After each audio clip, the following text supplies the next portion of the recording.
సందర్భంగా మనవి చేస్తా ఉన్నాను. మరి ఈ ముఖ్యమంత్రి ఈ యొక్క కాంగ్రెస్ ప్రభుత్వం ఈ రేవంత్ రెడ్డి సర్కార్ మరి ప్రాణాలు వదిలేదాకా ప్రాణాలు కోల్పోయే వారు ప్రాణాలు పోతే గాని చర్చలకు ముందుకు రాని ప్రశ్నిస్తా ఉన్నాం. ఈరోజు ఏమడుగుతున్నారా కార్మికులు, ఆర్టీసీ కార్మికులు? మీరిచ్చినటువంటి హామీ, మీరు మేనిఫెస్టోలో మీరిచ్చినటువంటి హామీనే నెరవేర్చమంటున్నారు. కొత్తగా ఏమైనా గొంతమ కోరికలు కోరుతా ఉన్నారా? చెప్పినే కదా చేయమంటున్నారు. మరి ఇప్పుడు దాదాపు మీ సగం సమయం అయిపోయింది. మీరు 2.5 సంవత్సరాలు అయిపోయింది. 2.5 సంవత్సరాల నుంచి కూడా ఇలాంటి చర్చలు జరపకుండా, చర్చలు ఎలాంటి ఒక అడుగు ముందుకు వేయకుండా ఇంకెన్ని రోజులు మోసం చేద్దామని ప్రయత్నం చేస్తా ఉన్నారని ప్రశ్నిస్తా ఉన్నాం.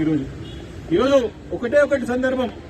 ఈరోజు కేవలం ఆర్టీసీ కార్మికులే కాదు, ఈరోజు చూసుకున్నట్టయితే ఆటో కార్మికులు ఆత్మహత్యలు ఒక దిక్కు చూస్తా ఉంటే, రైతు కూలీలు రైతుల ఆత్మహత్యలు ఒక దిక్కు చూస్తా ఉంటే, చేనేత కార్మికుల ఆత్మహత్యలు మరొక దిక్కు చూస్తా ఉంటే, ఈరోజు గురుకులలో చదువుతున్నటువంటి పిల్లలు ఒక ప్రాణాలు కోల్పోతా ఉన్నారు. అమాయక పిల్లలు ప్రాణాలు కోల్పోతా ఉన్నారు.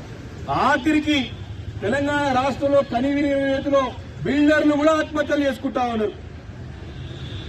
ఉద్యోగస్తులు, ప్రభుత్వ ఉద్యోగస్తులు తమకు బకాయి అంటే తమకు న్యాయంగా రావాల్సి తమ డబ్బునే చెల్లించకపోగా వారిలో మనస్తాపం చెంది ప్రభుత్వ ఉద్యోగులు కూడా ఈరోజు ప్రాణాలని కోల్పోయి వారి యొక్క ఆత్మహత్యలు చేసుకునే పరిస్థితి చూశాం. ఈరోజు ఈ ప్రభుత్వం ఇంత మొండి వైఖరి ఎందుకు, ఇంత నిర్లక్ష్య వైఖరి ఎందుకు కార్మిక లోకం పట్ల, ప్రజల పట్ల, తెలంగాణ సమాజం పట్ల?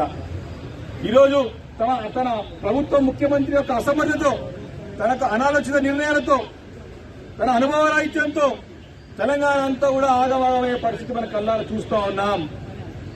గత 10 సంవత్సరాలు నమ్మకంతో, భరోసాతో ఉండే ఒకటి వెనుకనో ముందో వస్తుంది అనే నమ్మకం ప్రతి ఒక్కరికి ఉండే.